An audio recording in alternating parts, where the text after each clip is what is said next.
Hello and welcome to the next जिमेंटोश।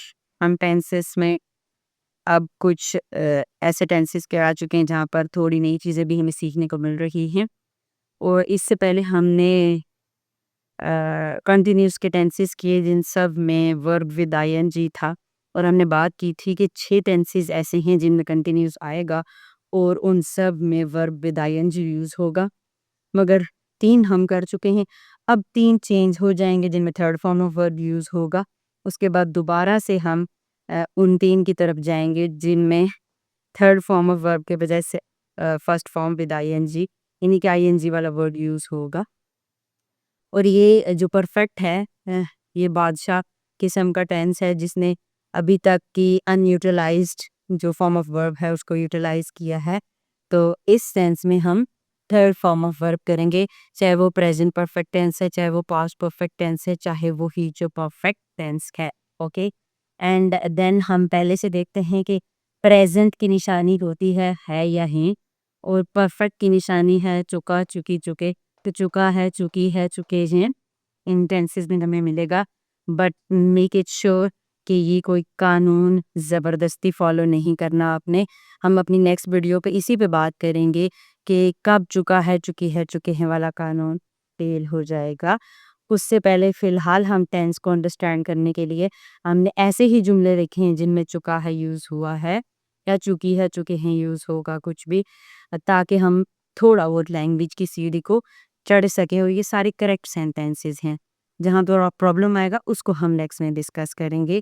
Don't forget to watch the next video जहाँ पर इस tense का lapse है, इस टेंस का प्रॉब्लम है कि हमें चुका है, चुकी है, चुके नहीं मिलता, और कुछ स्पेसिफाइड इंग्लिश के रूल हैं जिसके मुताबिक वो प्रेजेंट परफेक्ट टेंस बन रहा। ओके, दूसरा परफेक्ट होता है तकरीबन मुकम्मल काम। तो ये भी नेक्स्ट टेंस में हम जो नेक्स्ट वीडियोस में डिस्कस करेंगे कि चुका है, चुकी है, चुके के साथ हमेशा ज़रूरी नहीं है कि कंप्लीट वर्ब मिले। फ़िलहाल हम यही कहेंगे कि कंप्लीट वर्ब। सिंपल अंडरस्टैंडिंग के लिए हमने लिखा है कि ये एक ऐसा टेंस है जो वर्ब की ऐसी फॉर्म देता है, ये ऐसा काम शो करता है जिसका कोई पास्ट में स्टार्ट हुआ था और उसका प्रेजेंट के साथ कनेक्शन है। पास्ट में स्टार्ट होने वाला कोई एक्शन जिसका प्रेजेंट से कनेक्शन है, बेसिकली वो होता है प्रेजेंट परफेक्ट टेंस। ओके, फिलहाल हम अपनी उर्दू की निशानी को जारी रखते हैं। हम कहते हैं कोई काम है और वो मुकम्मल है, और चुका है, चुकी है, चुके हैं हमें जुमले के आखिर में मिल जाएगा। जैसे वो सो चुका है, सिंपल अगर एक्शन हुआ है, वो नहीं सो चुका है, वो नहीं सोया। क्या वो सो चुका है, क्या वो नहीं सो चुका है, तो हमने ऐसा ही जुमला लिया है। वो लिख चुका है, वो नहीं लिख चुका है। वो क्या वो नहीं लिख चुका है, क्या वो लिख चुका है, ऐसा हो सकता है। वो जा चुकी है, क्या वो जा चुकी है, क्यों वो जा चुकी है, क्या वो नहीं जा चुकी है, वो नहीं जा चुकी है। अब देखिए वो नहीं जा चुकी है थोड़ा और सा लगता है, तो यहाँ पर आकर वो नहीं गई, इस तरह के कुछ वर्ड्स हैं जिनके साथ ये टेंस एंड होने चाहिए। लेकिन उर्दू की निशानी तो रूल आउट होती है, बट इंग्लिश की निशानी वही रहेगी। इंग्लिश की निशानी हमने कहा कि वर्ड से पहचाना जाता है जुमला। जुमले की पहचान है फॉर्म ऑफ वर्ब। अगर वो मिल जाती है तो भी हमारा प्रॉब्लम हल हो जाता है। तो पहली निशानी यहाँ पर लग रही है थर्ड फॉर्म ऑफ वर्ब सारे परफेक्ट टेंसेस में। मगर अगेन 3 परफेक्ट टेंसेस है, present perfect, past perfect, future perfect. अगर तीनों में थर्ड फॉर्म ऑफ वर्ब है तो हम कई दफ़ा डिस्कस कर चुके हैं कि फॉर्म ऑफ वर्ब अगर टेंस में सेम है तो डिफरेंस कहाँ से आएगा?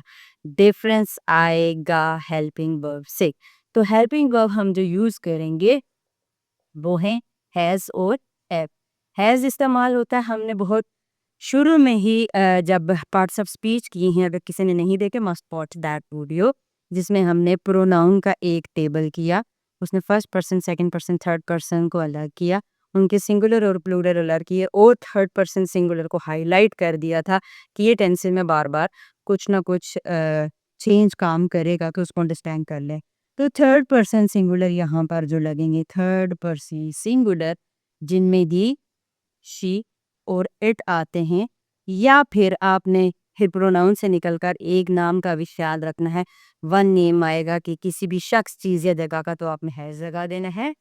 और आई, वी, यू, दे, या टू और मोर देन टू नेम्स आ जाएं, या तो ये वाले प्रोनाउन आ जाएं या ये वाला नाउन आ जाए, या ये वाले प्रोनाउन आ जाएं या ये वाला नाउन आ जाए, यानी कि दो या दो से ज्यादा शख्स चीज या जगह के नाम आ जाएं, या आई वी यू दे आ जाए, तो आपने हैव लगाना है। Okay, first person singular, first person plural, second person singular, second person plural and third person plural only, इन सब के साथ हैव लगता है। He she did third person singular, और एक नाम के साथ हैव लगता है।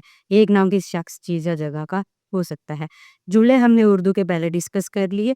अब बात करते हैं कि इंग्लिश में क्या होगा।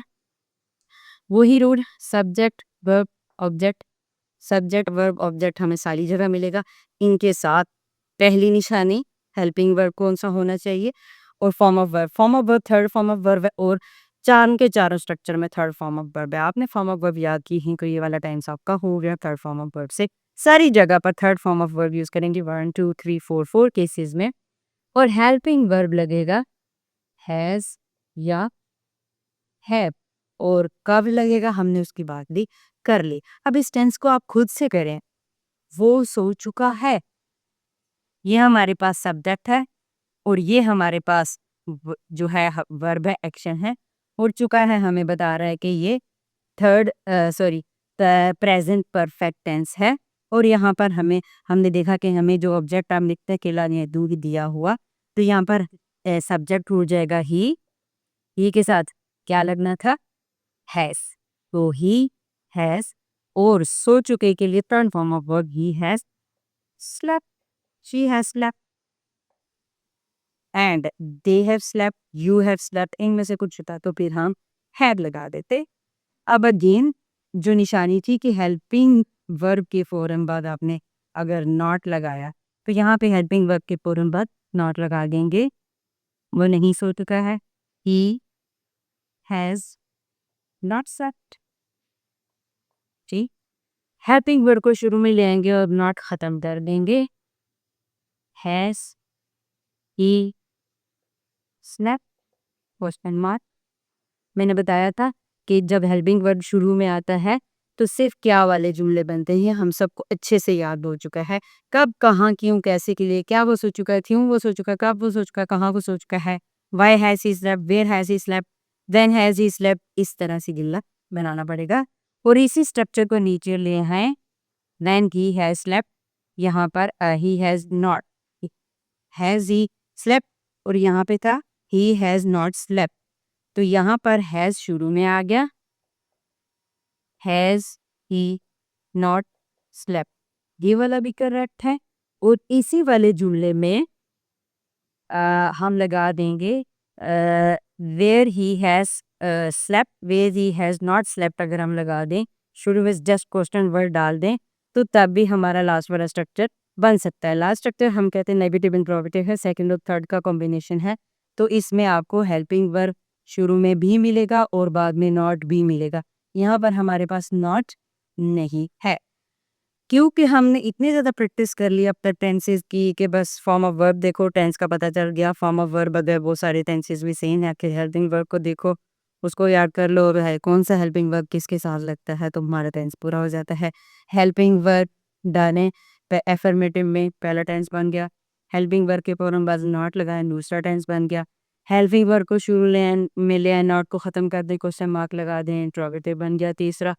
और फिर हेल्पिंग वर्ड शुरू में, ये पूरा स्ट्रक्चर नीचे ले आए और सब्जेक्ट के बाद नॉट लगा दे, चौथा स्ट्रक्चर बन गया। This is the same rule being followed in all the tenses. अब की वीडियोस में, आपके टॉपिक्स में, अब जो लर्निंग करनी है, जो नेक्स्ट टेंसेस हम पढ़ रहे हैं, वो क्यों पढ़ रहे हैं, एक तो ये कहाँ पर हमारे रूल्स वायलेट हो जाते हैं, और सेकेंडली आपने हेल्पिंग वर्ब हमसे सीखना है। उस हेल्पिंग वर्ब, कौन सा हेल्पिंग वर्ब किन प्रोनाउंस के साथ लगता है, किन पर्सन्स के साथ लगता है, ये सीखना है, उसका मीनिंग सीखना है। इट्स ऑल अबाउट टेंसेस, और प्रैक्टिस करनी है। सो आई एम रिकमेंडिंग यू कि प्रैक्टिस करें एट लीस्ट 30-40 टेंसेस बैठ के, while listening to music, while watching a movie, watching a drama, कुछ भी देख रहे हैं बैठ के, कुछ टेंसेस बना लें, कॉपी पे लिख लें, और दिल खुश कर ले कि आपको टेंस आ गया है, और काफ़ी हद तक आ भी जाएगा। या फिर अपने से बातें कर लें, उस टेंस को मेमोराइज करें, इंस्ट्रक्टर को देखते हुए, you will be understanding, and that's the way to understand tenses. Okay.